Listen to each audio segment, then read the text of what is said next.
Going into this film, never heard about it, like several other films that we've gone to see over the last year and a half.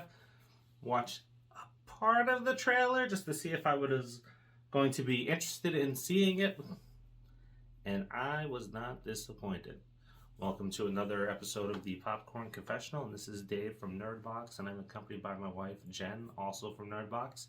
And on this episode, we are talking about The Outfit. So fire up that Jiffy Pop and meet us in the booth.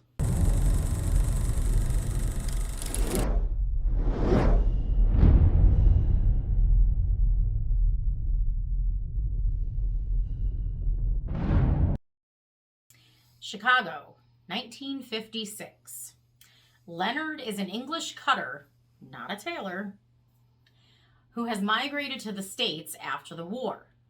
Leonard keeps to himself despite his shop being used by the Irish mob to traffic messages about a potential rat in their group.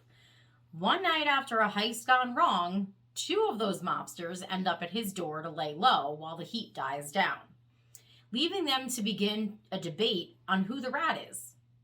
And maybe it's one of them. This is the feature-length directorial debut of Graham Moore, who looks like he's 20 and he is actually 40. And he was a novelist before this. He wrote 3 or 4 different novels, and he did a couple of screenplays, but this is his first movie. If you like Donnie Brasco, maybe with a little side of the Kingsman tossed in there, a little bit of Murder Orient Express tossed in there, you're going to like this film. It is a mobster movie, as we said, but it's all story.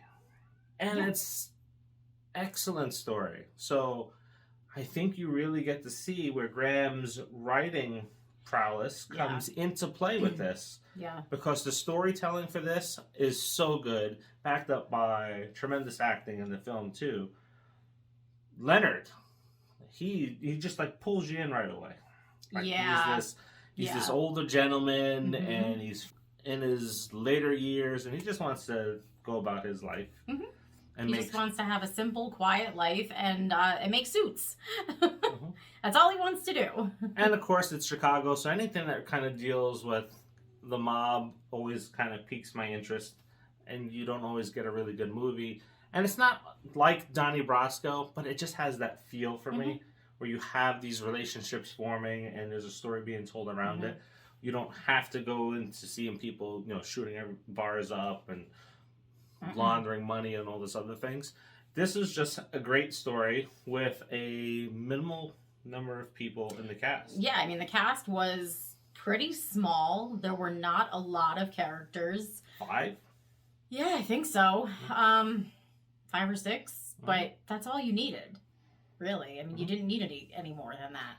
And you know what? If you like, I'm going to give another comparison, but if you like going to the theater, this had like a theater, not that type of theater, an actual theater where there's plays performed and, stories like that are told. Yeah. This almost had that intimate setting where you're watching the film. It takes place just in the shop and everything just goes on. It's just such a good movie when it comes to acting.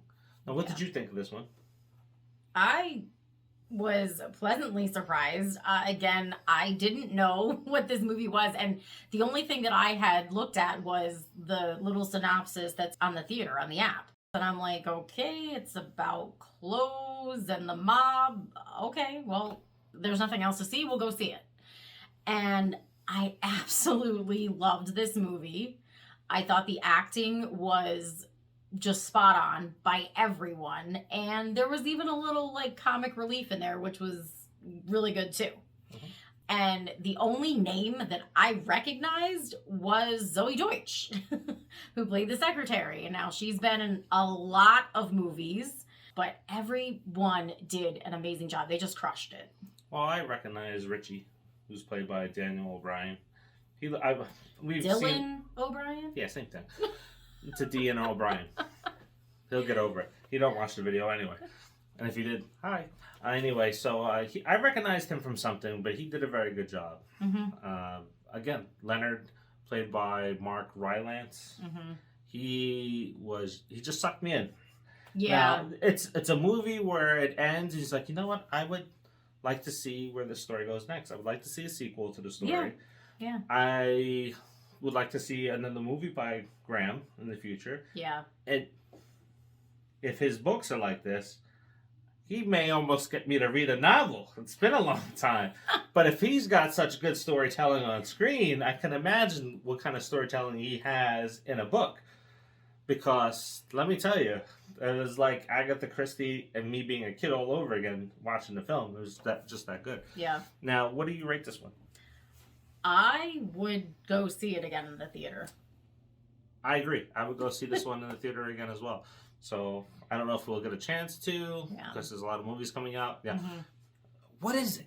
We go through 3 weeks with nothing, then let's throw everything at you. We have to watch Scream 8 times in the theater because there's nothing else to see. I ain't complaining about that, though. No. Or we go see movies that we've absolutely never heard of. Again, not complaining because this movie was amazing. Or we just have weeks where we literally have no choice but to go twice a week, sometimes more, because there's so many movies coming out. So, I don't know. It's so hit or miss. It's crazy. Yeah, I am looking forward to watching this one again. Mm-hmm. And of course, keep on liking, subscribing, and sharing. Yes, please go and share this video. The likes and the comments help build things up. Yes. And just to let everybody know, it's almost our 1-year anniversary of Nerdbox. It is. Woohoo! Thank you. We appreciate you. Thank you for watching. Thank you for watching our other shows. Please help us grow. Year 2 should be pretty exciting. Yep, can't wait to see what it holds. Yeah. Until the next, see you. See you.